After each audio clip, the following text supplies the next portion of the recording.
She was this gun-toting, whiskey-drinking broad. The super epic fucking broad. She was a pioneer in the industry. She's also so famous and so controversial. So controversial. So she's kind of a big fucking deal. Her story is so incredible. She belongs on this podcast because she's a broad you should know.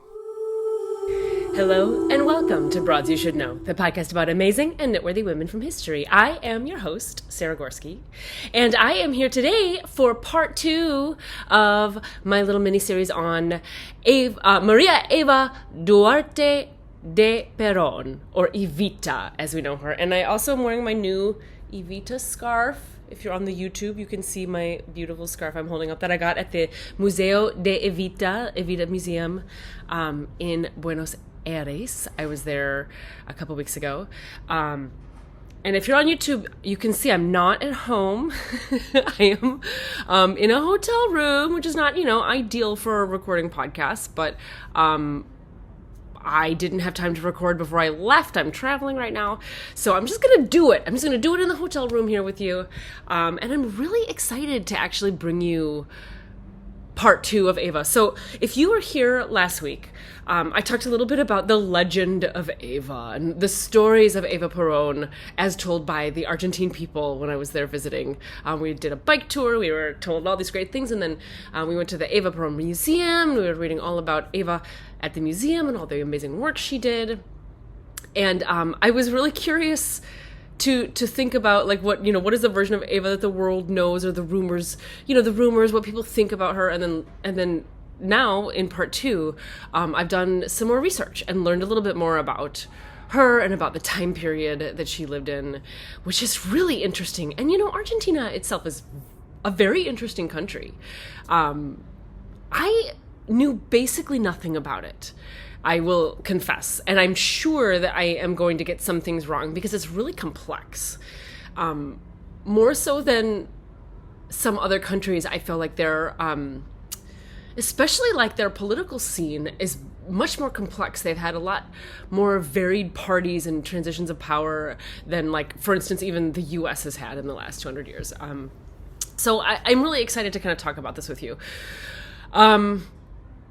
Since last week's episode, I finished... Oh, wait. Do I have it in front of me? It's over right here. It's right here.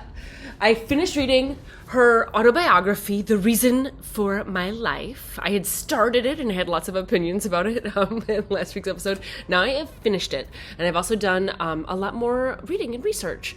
I also did listen to the musical Evita, which I confess, I'm a terrible theater kid. I actually never listened to the whole thing. I only knew select songs from it that are, the big bangers.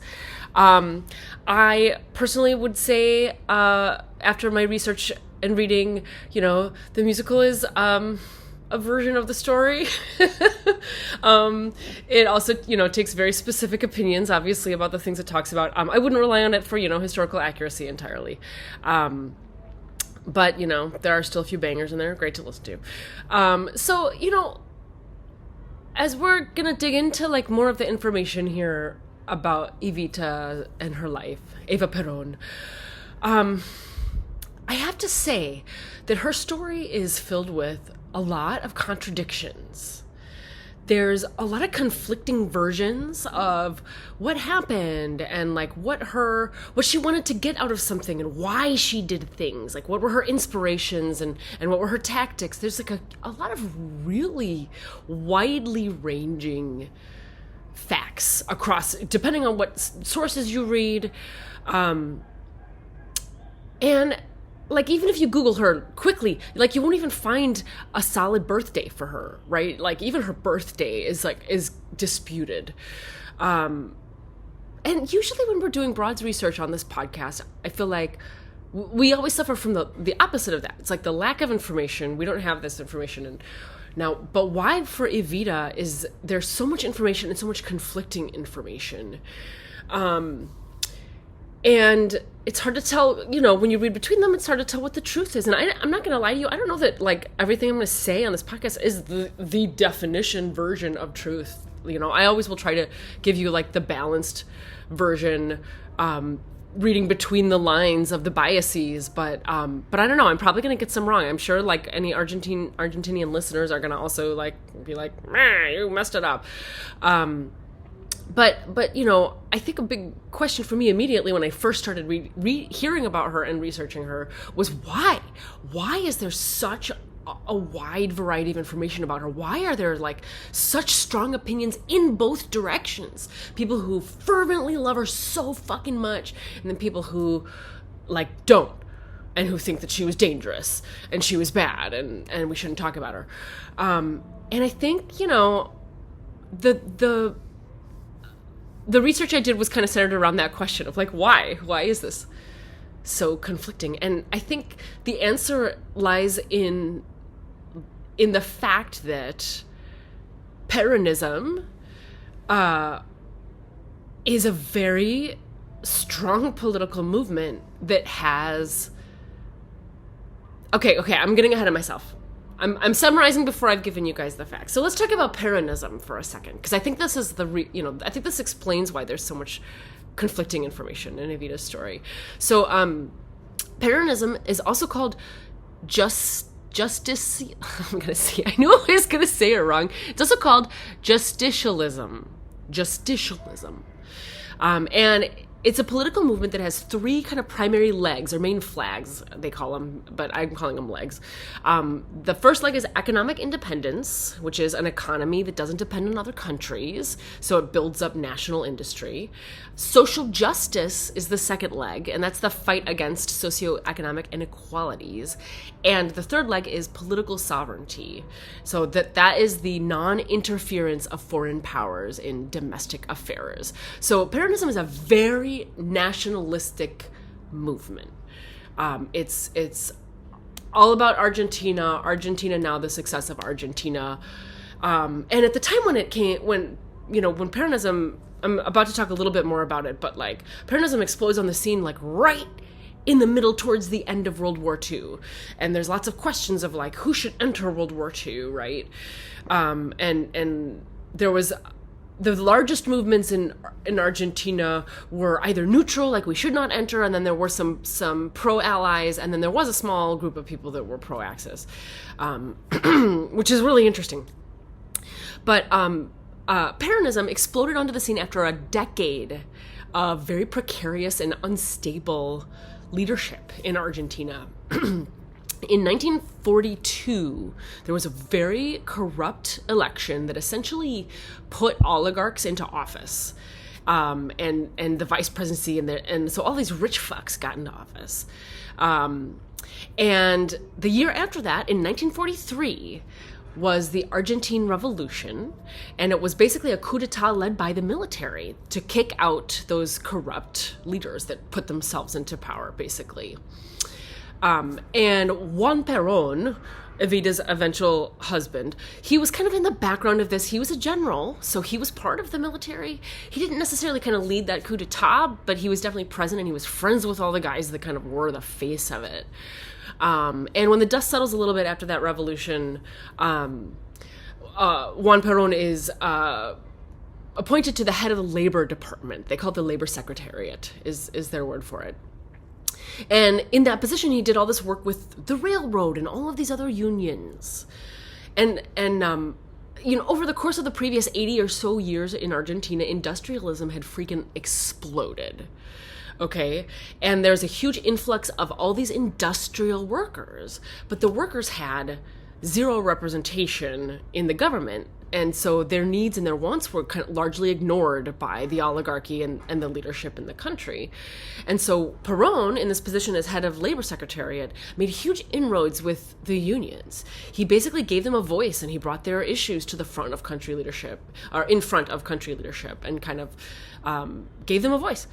And this made Juan very popular with the people of Argentina, so popular that his own president, the new president, the military president, began to fear him, thus his eventual arrest, and then his release at the behest of the people who rallied for his release. That was the people, the workers, the unions were the ones who rallied to get him out of there.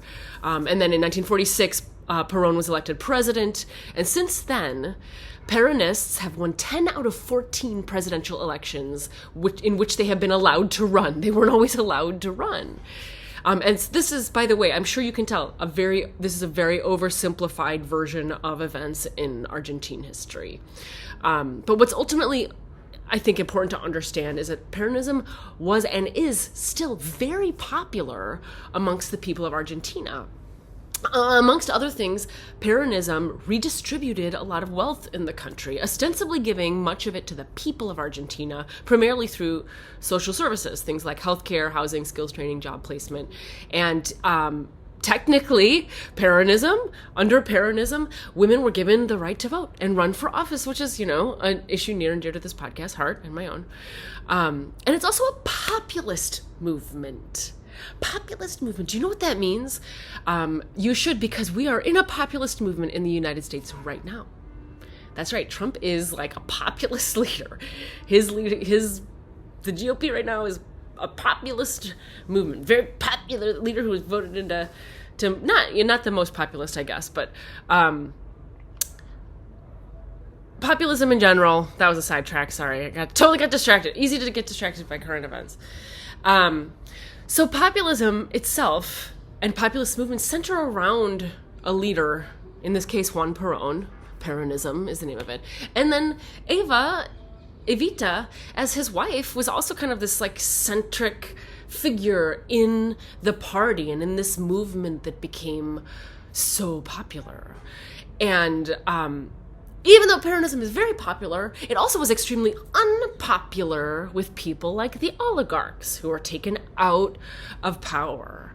So what we have in Evita's story are a lot of shit talking about Evita and about like who is she really and what kind of person is she really, because there were a bunch of people in the country that did not want her and Perón did not want Perón to be president, and they really wanted to kind of cut the legs off of the party as best they can. So, when in situations like this with populist parties, there's so much, for lack of a better term, propaganda that happens as an effort to kind of destabilize a strong movement, like a well-supported populist movement. So there is, when you are doing the research about Evita and her history, there is a lot of shit talk about her. And I, for one, I will confess to you listeners that I am not quite sure where the lines are, like how many of these things that people say are true and how many aren't they, and how much is shit talking, or how much is shit talking that's like an exaggerated version of like a smaller truth. And probably I would guess, somewhere in between is the real Evita, right? So let's kind of just go through her life, the best we can without, dwelling on it. So it is true when I said in the first episode that she was born, her mother and siblings were the second family of her father. And the reason her birthday, by the way, I should say this, the reason her birthday is disputed is because supposedly people say that she altered her own birth certificate once the spotlight was beginning to be on her as First Lady.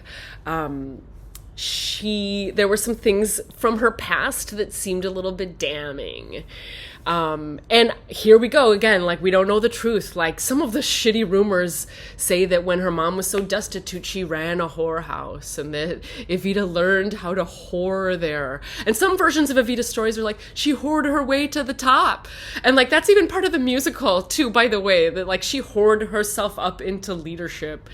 And I, for one, I feel like that for sure seems not, like, I don't know what other sources say her mom was sewed, and that's how her mom earned money. And it seems like the whorehouse story, that one seems like a gross exaggeration to make somebody look really bad. So it does look, though, that she may have changed her birth certificate. And then part of that is that she was born out of proper wedlock. Her mom was her mom was like the second wife to a guy, but they weren't married. And it was very common, by the way, in that time period for men to have multiple families. And this is something that still happens other places and happened until recently here. So they were a second family. And even before he died in the car accident, apparently her dad had like left the family, just left him high and dry. And so her mom was trying to earn money, however she could. And then when he dies in the car accident, apparently they were allowed to view the body. They weren't like not allowed to see it, but but they were made to leave right away. They were like shoved. They were like, you could see the body, you could pay your respects, and then you got to get out of here. And so her mom and her siblings, like they were pretty poor, pretty destitute, and working hard. And then the rest of her childhood story, she falls in love with acting. She decides to move to Buenos Aires. There's a few versions of the story. Some are that she goes with her mother. Some are that she absconds with a guy she's into, and they both go to Buenos Aires together. I can't tell which is the right one. I'm just going to say that out loud in this episode because I don't want to say something's a fact and something's not. Both versions appear in multiple sources that I was reading. So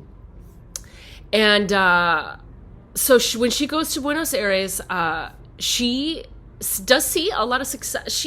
She sees a lot of success, primarily in, and I got this not quite right in part one with the rumors about her, but her primary success as an actor was in radio. She was this really powerful radio voice. I think I like mentioned it, but I thought maybe her screen acting and stage acting was more so. It kind of wasn't.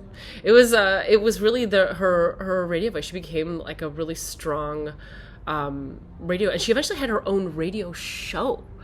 And after she meets Juan, which is skipping ahead a little bit, she kind of uses her position in radio to help kind of progress his cause, right?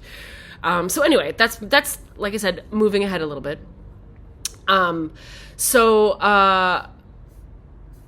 When she first gets to Buenos Aires, she's very poor, but she's able to work her way up, and eventually she earns a lot of money. She does work also as a model in theater, but she becomes really popular. That she signs a 5-year contract with Radio Belgrano, doing Great Women of History. She played Elizabeth I and Sarah Bernhardt and Alexandra Fedorovna, the Tsarina of Russia, the last Tsarina of Russia. And then she starts to actually own her own radio company. She does so well with all this stuff. She has her own radio company. And eventually, by 1943, she's earning 5,000 or 6,000 pesos a month, which is pretty good. She was one of the highest paid radio actresses in the nation. So I think in the rumor version last week, I didn't realize she was actually that successful of an actress. She wasn't this sad poor actress. She had done really quite well for herself. And she actually she was able to like afford to live by herself. She lived in the Recoleta neighborhood, which is the neighborhood I ironically stayed at when I was in Buenos Aires. Very beautiful part of the city. And she did quite well. And so then, we're fast forwarding now to the part of the story where she meets Juan. And there's a big earthquake in January of 1944 in this town of San Juan, Argentina. And it killed... I've seen both 6,000 and 10,000 for that number. There's a few varying numbers for that. But Juan Perón, who was the Secretary of Labor then, was doing a big fundraiser for the families. And he brought in all of these stars to kind of be a part of this fundraiser. And Eva was one of the stars that he brought in to this big gala that was raising money for the victims in the earthquake. And this is when they first meet. And very quickly, Eva became his girlfriend. They say they left together at 2 a.m. One of the rumors from last week was that Juan Perón was already married at the time. Scandal. That wasn't true. He was married, but he was a widower. His wife had died of uterine cancer. That is what Eva ends up dying of later. So that's, a little disconcerting. But yes, his wife had already died. So him and Eva met in 1944. His wife had died in 1938. So he had been a widower. What is that? Like 38 to 44, 6 years, right? a respectable amount of time that Eva couldn't be called a gold digger or something like that. Before, the version of Eva in her museum is like, I was always born for the people and always had a mind for the people. It seems like that's a little exaggerated by her autobiography. She wasn't involved in politics basically at all before she meets Juan. But when she meets Juan, like apparently kind of sees in her an opportunity to kind of mold her kind of in his own image. I feel weird saying that, but it feels like, based on the things I've been reading, that was kind of his MO. And we will see, and I think that her autobiography is like a testament of this, that she really takes on his cause, Peronism, and it really becomes her cause. And she ends up later forming the female party version of the Peronist party, the Peronistas. And she really becomes kind of like this number one fan and supporter of him, and everything she seems to do and all the choices that she seems to make kind of from here on out. I'm going to say, like, here she meets him, they're together, and from here on out, it seems like everything she does is in service of him and the party, and therefore the people, because Peronism serves the people, right? And it's really it's interesting. I think from here on out, we really can't much separate her from Peronism and from Perón. They're very much like intertwined now. And she takes on like different roles than Perón. She never leads. She's never the president. But everything that she does and who she is and all of her purpose is all very wrapped up in that. So she becomes like his, quote, number one pupil, was what Wikipedia says. And there was an age, I should acknowledge, there was an age gap. He was 48 and she was 24 when they met. So so there was an age difference in between them. Yeah,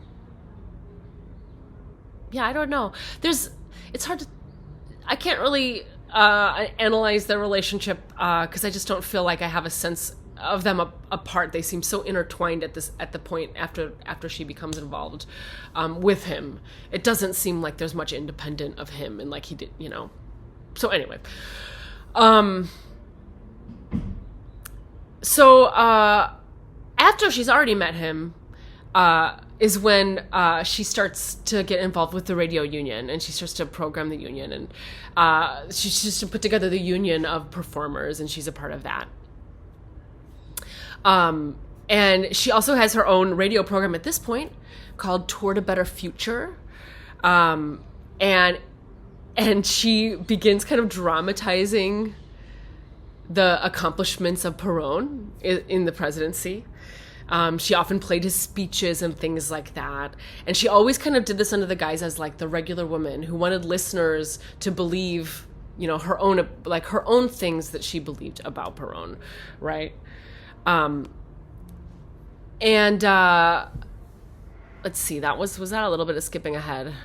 This is such a long story. And so I'm trying not to miss things, but I'm also trying not to overwhelm you all.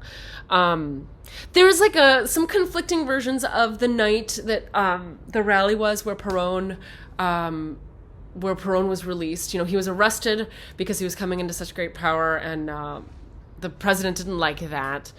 And then some versions of the story have like Eva like running around and knocking on doors and getting support for him and trying to like rally the people. It seems like the truer version of the story is that she didn't. She stayed at home. This is also kind of what she says in her autobiography. Surprisingly, I would think this would be the place that she would want to look the best, but she kind of talks about like staying at home and being so scared for him and just not knowing what to do, being so afraid of what was going to happen to him, and then being so relieved when he was finally released. And so there's that big rally that happens. Let's see, what was that? I think that was the October 17th rally. And Perón is released, and then pretty soon, the following year, he is elected president by a huge margin of the vote, I believe. Let me see, I have that in my notes too. Oh, maybe I don't have it in my notes. 54%. 54% of the vote, which is a pretty good margin. Eva heavily campaigned for him when he ran. She ran all these radio shows, was constantly doing these radio shows for him. And she really kind of had the ear and the voice of the people.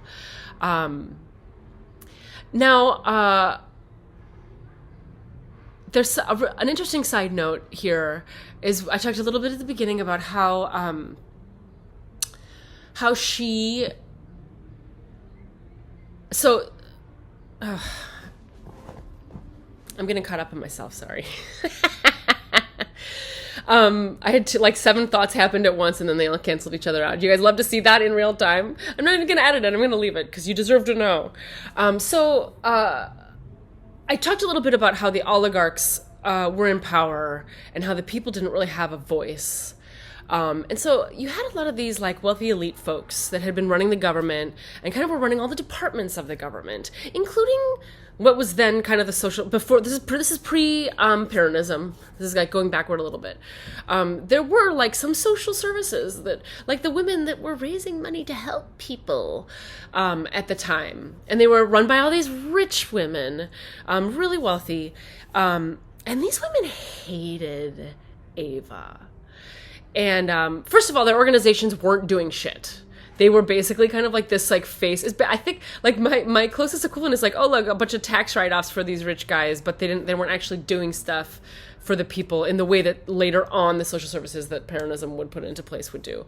But they kind of, when Eva came into power and became when she came into power, when Juan came into power and Eva, his wife, kind of grew into this public spotlight, she was very much shut out of society, this upper echelon of society. They didn't like her. She was from the poor class, right?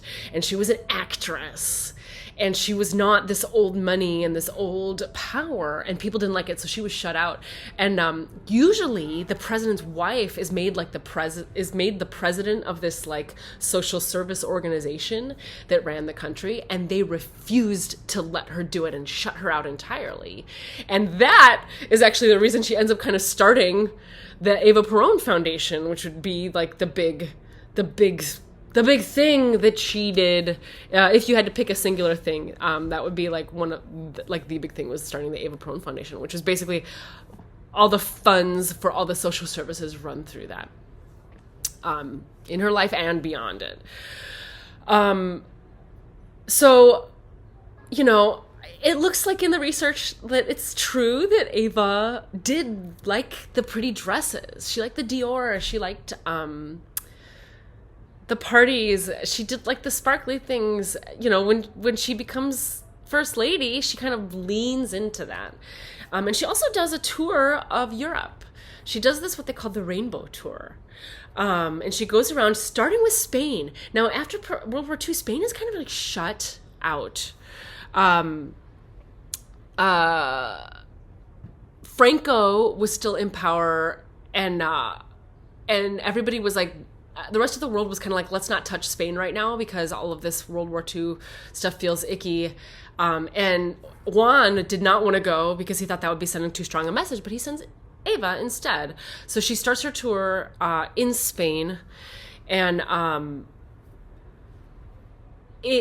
she tours all around Europe, and she ends up on the cover of Time magazine. There's also swirling rumors during this Rainbow Tour that one of the reasons she goes on the Rainbow Tour is to make larger deposits in Swiss bank accounts on behalf of Perón, right, and the party. That feels based on the reading I was doing, feels a little bit more like a propaganda rumor. It doesn't seem like there's actually any sources and facts that back that up. But again, I'm trying to kind of be real with you guys and what you'll read if you look her up. Her Rainbow Tour, it's hit or miss. In some places she's very popular, in some places she has tomatoes thrown at her. And as far as this is an extremely top level view of mine, but it seems in general there's a lot of associations it seemed like with Peronism is like aligned with some of the socialist communist movements in people's minds, and so it wasn't. So the fact that Peronism was in power and was doing pretty well, like I think wigged out. It seemed like it just wigged out a lot of other countries that were like extremely sensitive to like any sort of like regime that was feeling controlling, especially post World War II, right? And this is I'm not very eloquent right now. I'm sorry that I can't do better, guys. But like, this is just such a heavy political episode, and I don't want to get caught in the weeds too much. But she finishes her tour, and she comes back and she's got her Time magazine cover. She comes back to Argentina. But after she comes back from Argentina, after she comes back from the Rainbow Tour, there's a big shift in her from kind of the more glitzy, glamby Evita. Actually, I'll say this, because she actually does this herself, and she kind of talks about how she becomes Evita. So there's this Eva Perón, she's the first lady, and after she gets back from this tour is when she kind of segues into this I am Evita, and she chooses to be Evita of the people, and she starts to dress more simply, and she starts to do her hair more simply. She doesn't do these like updos that, you know, Met Gala style anymore. She kind of starts to do this more simple, like pulled back look. And that is the tone shift that she kind of takes, will kind of live in the rest of her life. And at that point, this is now the point in her story where she forms the Eva Foundation.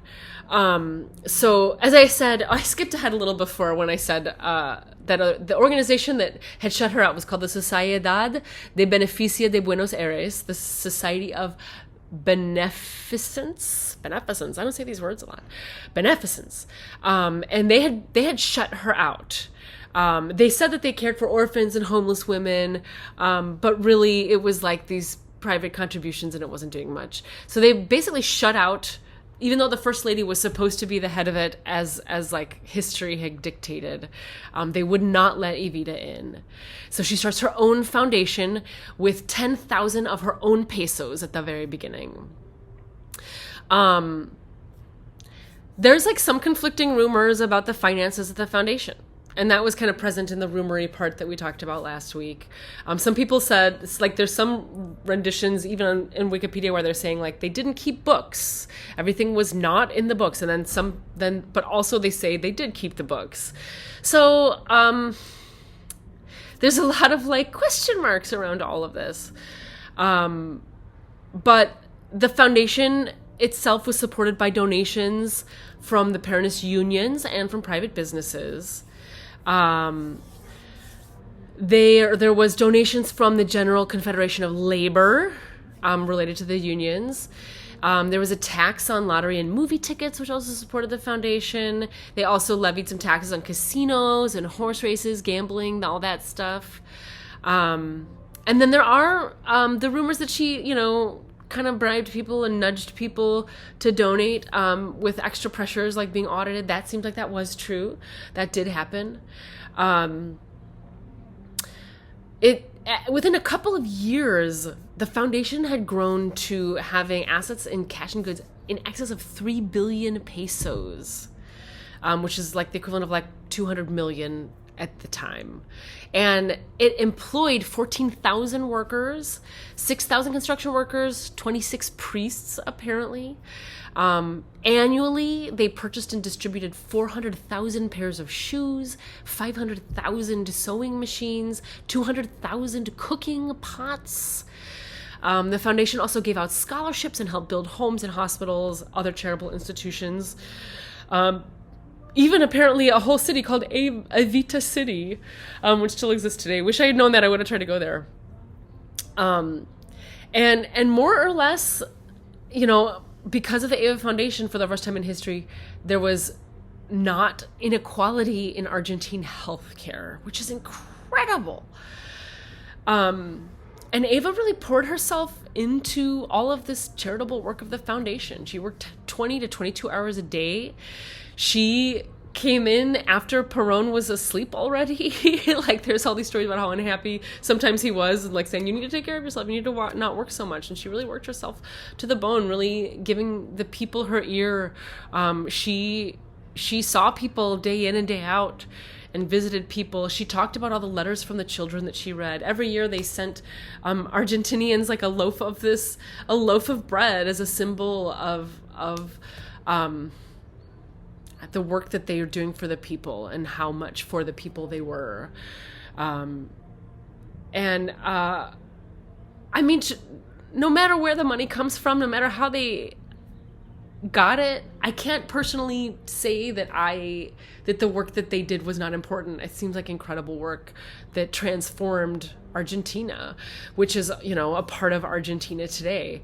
And like, it's worth saying, and I'm not going to dwell on this, and I'm not an expert in these things, but part of the back and forth in why Peronism over time has been both so popular and unpopular simultaneously, is that social services are expensive and they cost a lot of money. And the people that are, the president right now is the opposite of the Peronist party. And the current government blames the Peronist party for the fact that inflation is so horrific right now in Argentina. It's like 1,000 pesos to a US dollar. It's kind of crazy. And people say that it's because of the Peronist agenda and how much money goes into the people and those things, that like an overspending of the government, right? Like I said, I'm not an expert in that. I'm not going to dwell on it. Of course, I have opinions about it. Also, we'd be remiss not to revisit the fact that Eva is also credited with giving women the right to vote. She didn't do it herself, but she kind of petitioned and helped push the legislature through. And when Juan Perón signed the bill that gave women the right, that he did that in her honor. That was in 1946. And the law established the equality of political rights between men and women and universal suffrage in Argentina. And when he signed the law, he handed the bill to Eva, symbolically making it hers, is what the story is. And then Eva, after that, once women had the right to vote, that is when Eva created the Female Peronist Party, which was the first large female political party in the nation. They had 500,000 members and 3,600 headquarters around the whole country. What's really interesting, especially on this particular podcast, is that Eva herself does not consider herself a feminist. And I was kind of shocked. I was reading her autobiography and she rants. She kind of rants about feminists and how women should not try to be men and how feminism is very unfeminine, and how it does women a disservice. It's kind of like for a modern feminist like me, it's kind of shocking to read her say those things. She very much has kind of the woman below the man in the hierarchy of things, and that women need to support the men and the work that men are doing and the important work that men are doing, which made me really sad. But also she's a woman over time, I suppose. And despite that fact, women got the right to vote under her, and women served in office. She never served in office herself, but women served in office for her. Not for her, in honor of her. They were inspired by her leadership and they ran for office. And a lot of that happened because of Juan Perón and her and Peronism. And like I said last week, in 51, there was another set of elections. Juan was going to be reelected as president, and Eva was put on the bill as vice president. She was nominated. It's very up and down in the research as to whether or not, like how exactly that nomination happened, whether Eva pushed for it herself, which was like, there's this side of the stories where Eva wants the power and she wants to be VP. And then there's another side of the story that's like the people loved her and wanted her in that position, and the unions kind of pushed for that and pushed for her to be in that position because of all the work she'd been doing with them and for the people. But regardless, I was not incorrect last week when I said that she dropped the nomination. She dropped off the ticket, and that was about the time she became really, really ill. And there's different versions of how her illness comes upon her. but she had uterine cancer. She was one of the first people in Argentina to receive chemotherapy treatments, which I thought was really interesting. She ended up getting like a full hysterectomy, but it didn't stop the disease. And at the end, towards the end of her life, she stopped making public appearances because she was really, really ill. And at the end of her life, she weighed, one of the sources said she weighed like 75 pounds, which is insane, absolutely insane. Other interesting things that I didn't mention last week, I did say when she died that flowers were sold out. The country ran out of flowers. They had to have more flowers shipped in from other places. They also embalmed her body, but soon after that, her husband, Juan, had to flee. There was another shift in power. Peronism, the pendulum swung back, and Juan had to flee. And they feared for her body, and her body disappeared. And apparently it was brought to Italy, where it was in like a, what do you call it? I can't think of the word of it. It was like not the catacombs, but it was buried like in a family tomb there under a different name, so to keep it safe from vandals. Because with all of these very dramatic political movements, for lack of a better phrase, one of the things that happens is when the new party comes in power, they want to cut down the old party as much as possible, and that apparently includes defiling bodies. So they ferret her body away. Weird fact: one source I was reading said that eventually Juan does end up getting her body back when he's still in exile, and he ended up remarrying after her death. And him and his third wife apparently kept Eva's body like in the like dining room. That's kind of disturbing. Maybe the only weirder thing we've talked about on this podcast was Mary Shelley keeping Lord Percy's heart like in a drawer, the ashes of his heart. That was weird too. Eva's body being in the living room, also weird. But that's about all I have for you. Obviously, there is so much in her story and so many more specifics. And if you are interested in her, I encourage you to read more about her.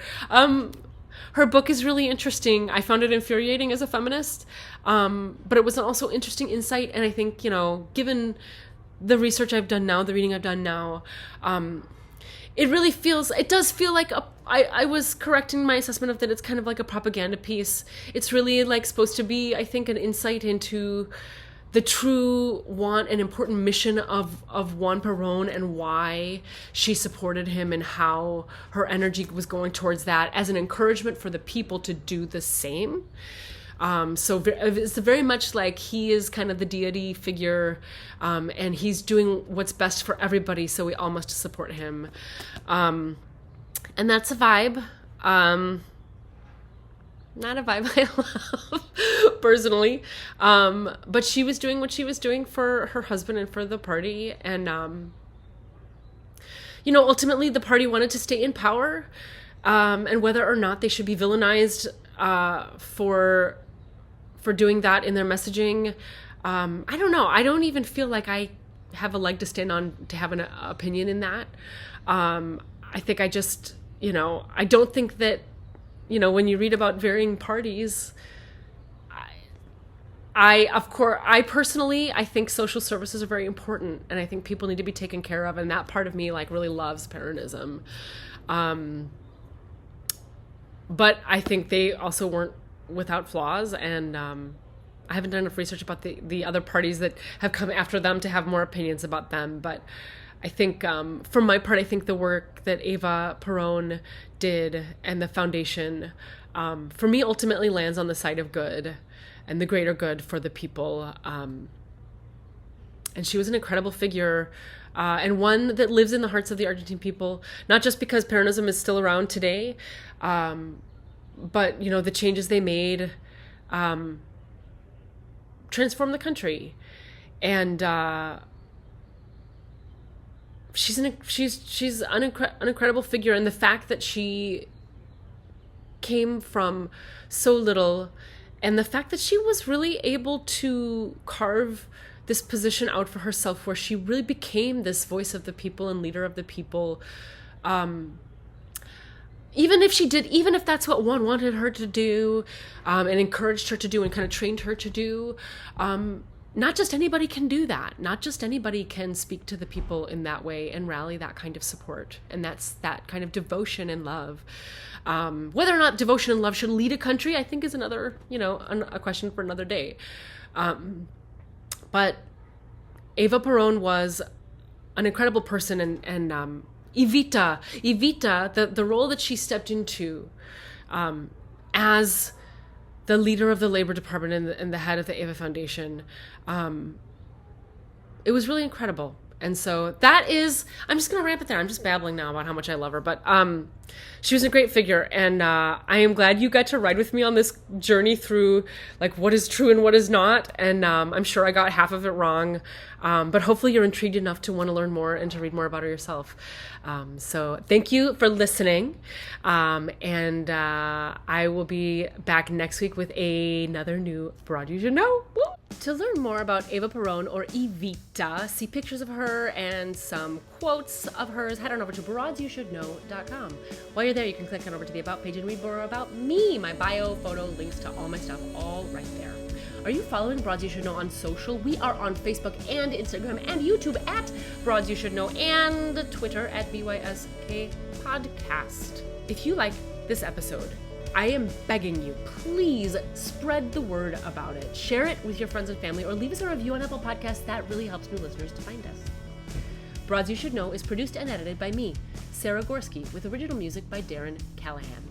Finally, if you really loved this episode about Eva, I highly encourage you to check out one of my other favorite broads we've ever covered on this podcast. Lucy Parsons was an anarchist and also leader of a labor movement. And she was also an incredible broad you should know. And we'll see you next week for another Broad You Should Know.